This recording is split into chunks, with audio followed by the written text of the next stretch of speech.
Most black musicians are not part of the black race anymore, you see, because they don't have no feeling. They're thinking about money. They're thinking about fame. They're thinking about integration. They're not thinking about people, you see, like other musicians do concerning their people.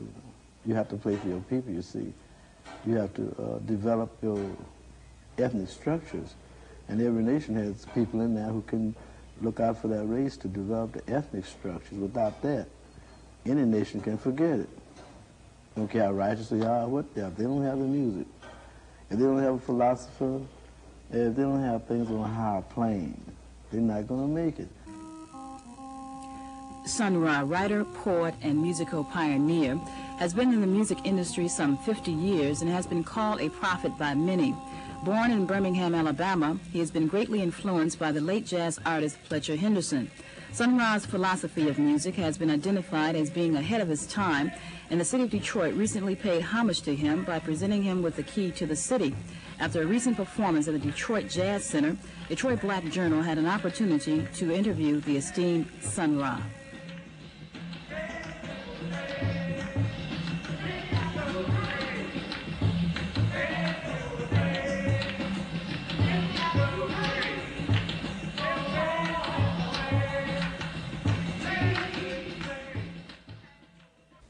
Has jazz ever been played before? Everything on this planet came out of Egypt. And they were playing jazz there.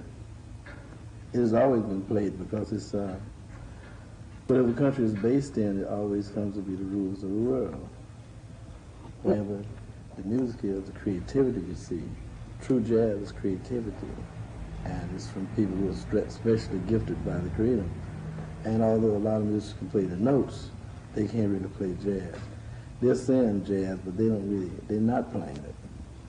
In the black race now, you might have 50 people who are playing jazz scattered all over the country, all over the world for that matter. They lost it because they were trying to integrate, and they lost their ethnic structure, you see. So every nation got certain things that they do, like the Scotchmen, they play their music and they don't integrate it. And the Africans do that traditional thing. Each nation got its own ethnic thing.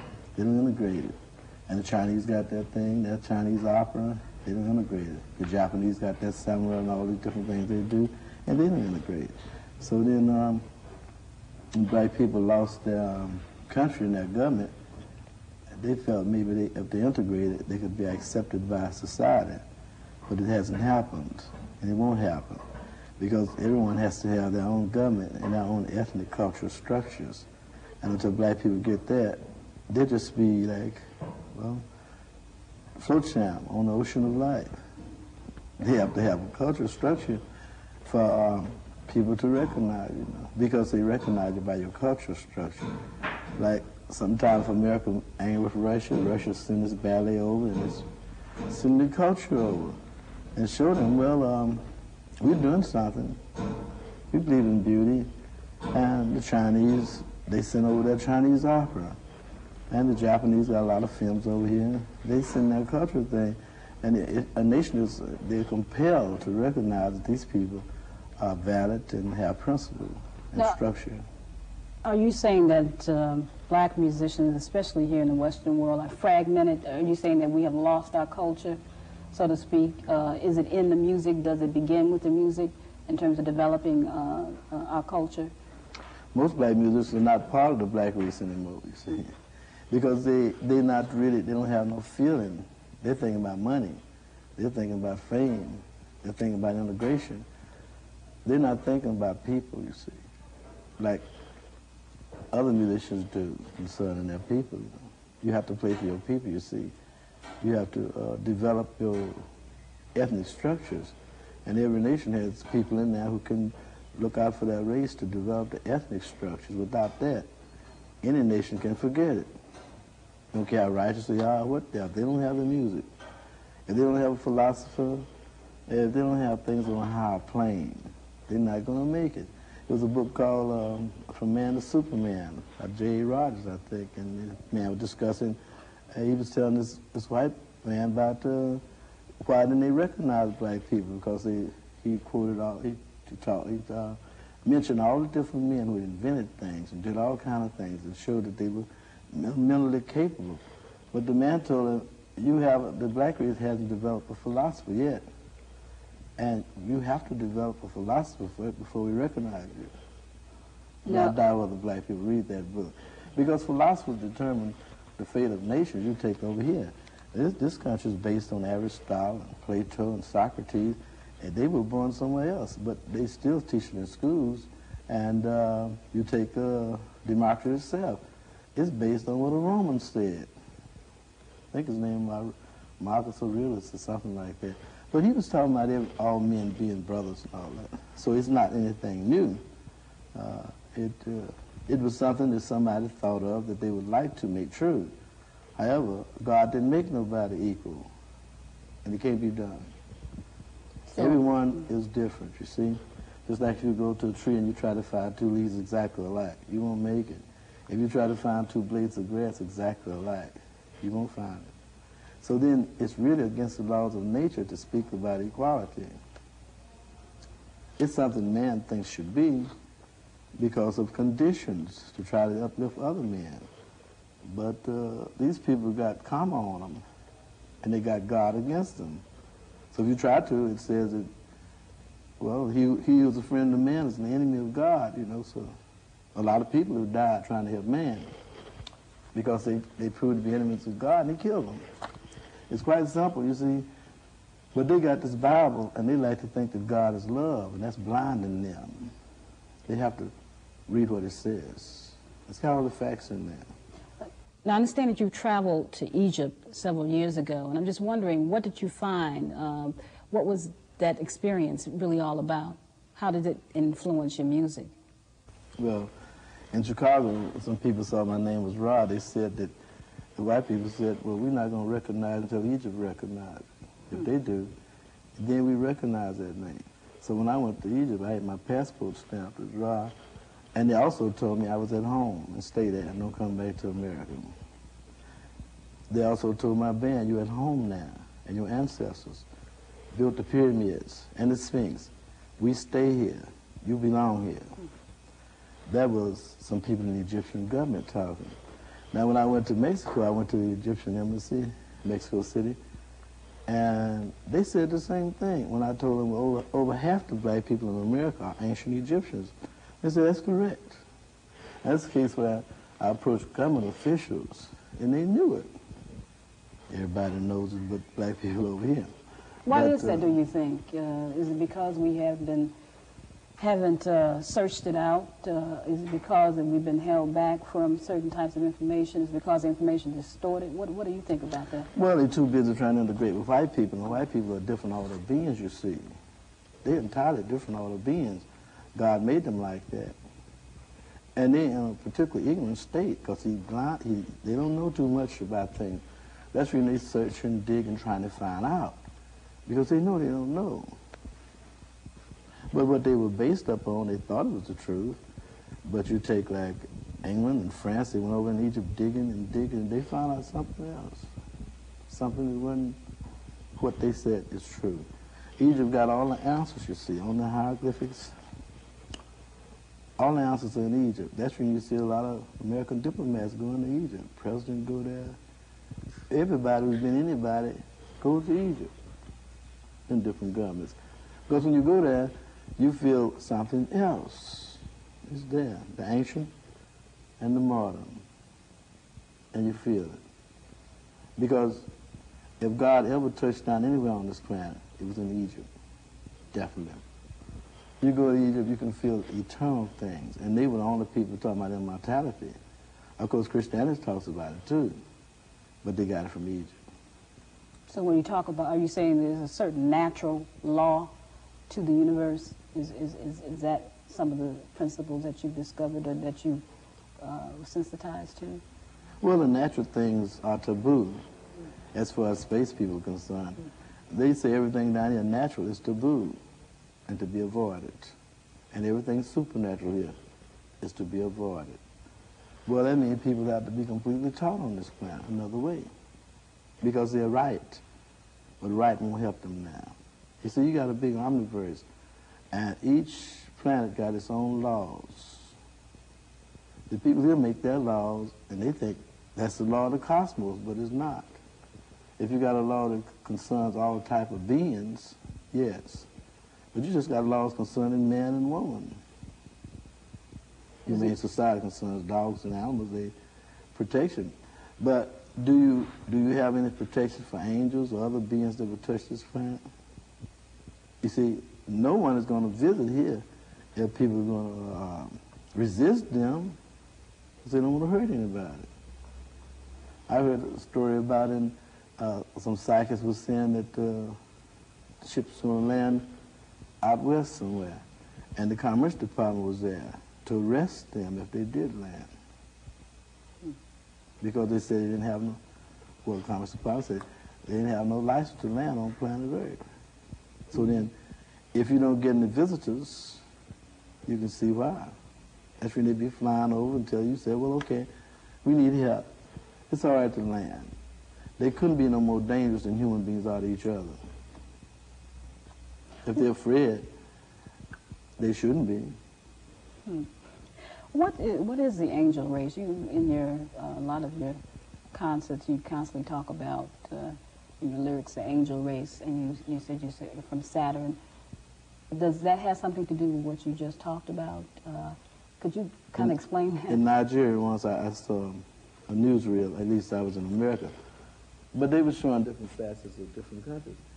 And then they showed a picture of some people, some black people in Nigeria. They were standing at the river, dressed in robes, and they said these people said they belonged to the angel race. They looked just like black people over here. And then they were going through some kind of ceremony. They would take water out of the Atlantic Ocean and put it in a bottle, and they would sprinkle it over the ocean and say, this is for our brothers and sisters who were stolen and taken away across the waters. Now, they're angels. A lot of black people here are angels because they're going through the ceremony. Now, they call themselves cherubim and seraphim. That's how all the angels. When I went to Nigeria, I was looking for them. I found them, but I couldn't find the leaders to ask them any questions. And there's a lot of other black people with me who were materialistic, and spiritual beings always hide from that kind. They insisted on going, so I didn't see anybody. So it sounds like you're talking about a certain spirituality in what we're all about as human beings. Could you elaborate on that as it relates to your music? What is a musician? What does a musician really do? What is his main function? Well, see, you got the human race, you got the angel race. That's why I'm making a distinction. You know, I'm not human because to err is human. I don't make myself down as making errors. Human beings it's natural for a human being to make an error. They said so. So why should I be? I'm talking about precision and discipline. Human beings are talking about freedom and other things. It don't concern me. I never had any freedom, and I never saw anybody else with any. I'm not interested. I've seen a lot of black people get killed talking about freedom and liberty, but I know it's taboo for white people too. In your performances and concerts, you incorporate dancers, musicians, lyricists. Is this an ancient artistic concept, do you think? Are you trying to relate that to a continuous kind of a thing in the future? Well, I was personally taught about the creator of the universe, and I know a lot of things about music, not in books. I also know how to do things to help all nations on this planet. But see, they don't really have, no one like me has ever come along, and they don't know what to do about it. But I do get a lot of publicity in Europe and every other country I go in because they know I'm dealing with something more than music. They're beginning to feel it can't be expressed in words. And that's what I'm trying to do, to play a superior type of music. Not music dealing with the body, not music dealing with the mind, but music dealing with the spirit, the way it should be. Because when you deal with music that deals with the spirit, you can encourage people to fight against the bad conditions on this planet. You can encourage them to change things simply by the music. So it's like a motivator of sorts. It motivates, stimulates, and compels to turn loose to things that are not profitable. And a lot of things black people are dealing with have proven to be not profitable. Of course, they tried to base things on the truth, but the truth is no longer acceptable, you see, not to the Creator, because when they took Christ and put him on the cross and he said, I'm the truth, they eliminated the truth. You see, you're dealing with cosmic equations, so when he said, I'm the truth, and they crucified him, they crucified truth, it doesn't exist anymore. So you can't use it. If you do, you'll be just like it. So then what you have now, you have got to deal with the myth, particularly black race.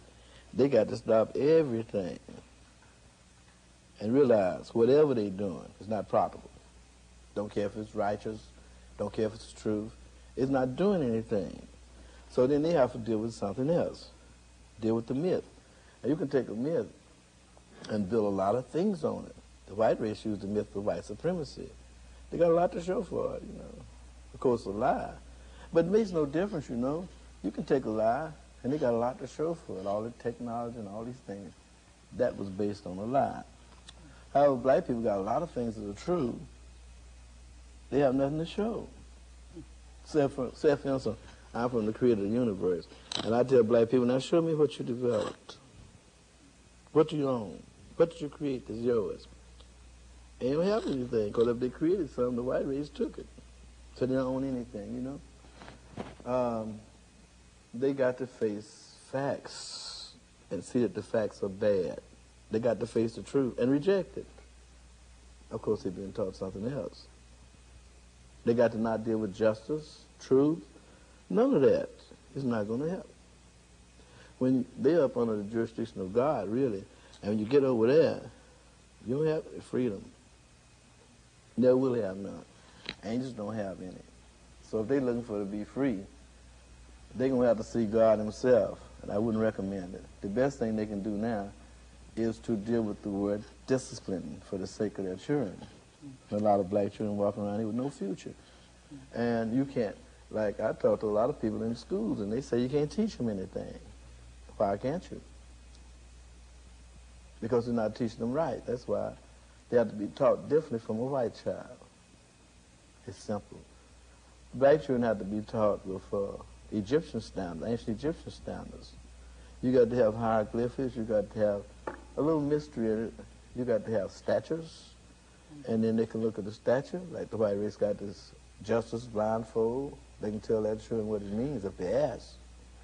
They got a lot of statues everywhere. They still got statues of Mercury, the wing hills, and they got a lot of myth around them, you know. They're not dealing with the truth. The Rome was built up on myths, and Greece was built up on myth, and actually Egypt is based upon myth, you see. And you go in any European country, they got their myths. But you come to black people in America and say, okay, show me your myths. How many do they have? None. Then they got a vacuum and a void in their life that's different from other nations. They should correct it speedily. Mm-hmm. But you know, I'm dealing with the myth that I'm an angel. Because I don't feel like no human being. I know things they don't know. I know all kind of things. I even got the keys to the Bible. I know what it means. Nobody else knows that. And I'm not righteous either. I'm wicked and evil, which gives every wicked and evil person a chance. I saw in the early days that the righteous black people wasn't making it, you know. And I watched them as they died. I met some wonderful, good black people. They all hit the dirt. In every case, you see. They hit the dirt. They say the good die young, you know. The evil men do linger on after. So then, black people got to deal with equations. Now, in every dictionary in the world, they say black is evil. So I'm not resisting it. I said so too. I know I can't be black and be good. I know I can't be black and be right, because white is right. So I'm not resisting the white race, anything they said. If they say all the black people should leave Michigan, I said, sure, let's go to Egypt. I'm saying probably would be better for the white race if everybody black left America. And then we'll see. I think they'd be better off right now, because you see, they got to catch up technical things. Black children don't know too much about words. And now parents don't know too much about it either. They read the words, you see, very important. You got to study those words because the Bible says, take words, my people, and return to me. You take these words and you put them together. You keep on putting them together, and you come up with the real truth concerning you. Then the nations will turn you loose. You have your government, it's waiting for you. Also, some money in the World Bank waiting for you, billions of dollars, if you can prove that you're the ones supposed to have it. If you're Pharaoh's people, you can get this money out the World Bank. They put that for you. It's almost like seek and you shall find. Well, yeah, you know, you got everybody got World Bank been in existence a long time. And different rulers put money over in there. Let's talk a little bit about how you began. People like Duke Ellington and Fletcher Henderson, I understand, have influenced your work greatly, and I'm just wondering in what way. Well, my whole family was black-minded. So, and when I was a child, they was playing nothing but Bessie Smith, Harris Smith, Mamie Smith, Ethel Waters. They never played no white music for me. All the time, I don't even know what's happening, but that's what I hear. And every week, some different black performers would come to town, they would take me. So I saw Bessie Smith in person, I saw Ma Rainey in person, I saw everybody. And I really didn't know what was happening, but they saw to me seeing the greats, you see. Now, they didn't, well, there were bands there too, singers and dancers, but that was on my mind, a lot of impressions to me. Also at the house, they had records by Fletcher Henderson. I didn't know who it was. But this is going on all the time. And then, of course, the records disappeared as I grew older. But I didn't know nothing about Fletcher Henderson. And I went to high school, and I heard something about Tatum. Then I got interested in Duke Ellington, Fats Waller, and then I heard Fletcher Henderson. And that was it again. Since it was natural for me to like Fletcher Henderson, since I've been listening at it all the while, probably over in the cradle. So then, in comparing all the different bands, I found out the Fletcher Henderson band represented discipline. And everybody in there played like one man. And today, if you get the records of Fletcher Henderson, you will hear them playing like men aren't supposed to play. They're not playing like humans because there are no errors in there, you see. They playing wonderful, they playing jazz. Now, Fletcher Henderson, he was unselfish, and he was instrumental in developing a lot of different artists, like Bessie Smith, Ethel, all of them. He was over in there. He would just go out looking for black talent. He put them in his band. It was said you put somebody in Fletcher Henderson band, and then if they could stay in there, they could play with anybody. You see, because they had a sort of like an aristocracy of jazz. Didn't let everybody play in that band. You couldn't get in there unless you came up to certain standards. You had to sight read. See, Fletcher wrote it. He wrote the bass parts. He wrote the drum parts. He wrote the piano parts. Everything was complete, not like today, where there's somebody write some chords, the instant music thing. And they don't even have the chords written out, just the name of it, and you play that. And you don't have the bass part, you get you over there. Some teenagers run and they get the bass part and they play that. And they don't know no better, you know. I said I was going out and get some teenagers to try to see what I could do to help them. But you know, they're all egotistical and they're all rebellious and they don't respect older black people. They don't even respect their fathers. You have been known to work with electronic instruments long before it became popular back in the 50s. And I'm just wondering, how has this been used in your music? Well, realizing I can see the future, you see. I saw the space age coming. In fact, I was the first one that said space age. I got a song. Space age is here to stay. It was probably written 25 years ago. Before they sent Sputnik and all that, I was doing that. And I just played in black neighborhoods. I was trying to awaken them to this fact. But I got a lot of ridicule from them. Yeah, they said it was ridiculous. A black minister told me, well, man is not going to the moon because it's not in the Bible. I told them, yes, they are. They're going other places, too. So you sound like a prophet. Well, I'm a P-R-O-F-I-T, you know. Where are the artists headed? Where are we headed? It seems that now you've got what you might call the new music, and every few years, every 20 years or so, someone's coming out with something new, I guess because no one has heard it before, but I guess it's been there before. But where are we headed? You know, you have, like I say, a certain group of musicians over here says, well, we've got the new music, and then you talk to you say, well, you've been to Egypt and you know about what is as opposed to what is going to be. Are we going to come together at all, especially as it relates to music, if indeed music is the universal language that you talked about? You'll never make it unless God sends someone to help you. You can't make it. The white race wouldn't make it if it hadn't been God been on their side. He's on their side. But if their foot slip, he won't be, you know. I'm afraid it's going to slip if they're not careful. Because everything they got it from God, not from their power, not from guns, not from money, but simply because God was for them and wasn't for black people, and still isn't. I saw some black intellectuals on the air one day in Philadelphia. They were talking something, they had a black minister on there. So he said, the black minister said, God is not going to help black people. Reverend Son Moon came over and he said, God is going to send a savior to the nations, but not the black people. But see, black people didn't question that. I tried to reach him and ask, what do you mean by that? He said, God's going to send them something else, but not a savior. This on the chain, you know, in Madison Square Garden. Now, I notice all these different people come up, you know, any man come up talking about God, I investigated.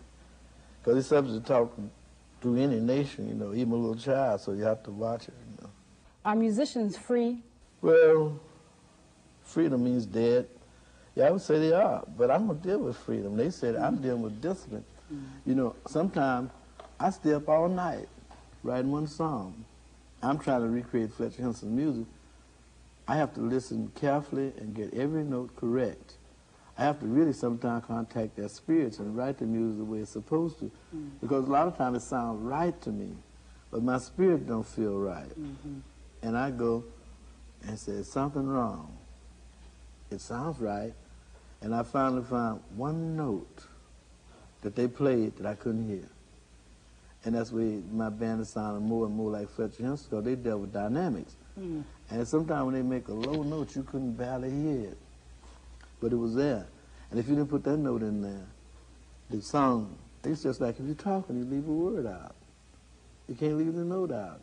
So as I put these notes in there, it develops musicians more and more, and they can have appreciation of some people really were black-minded and sacrificed for it and died for it and run rings around the world, proving that they weren't inferior.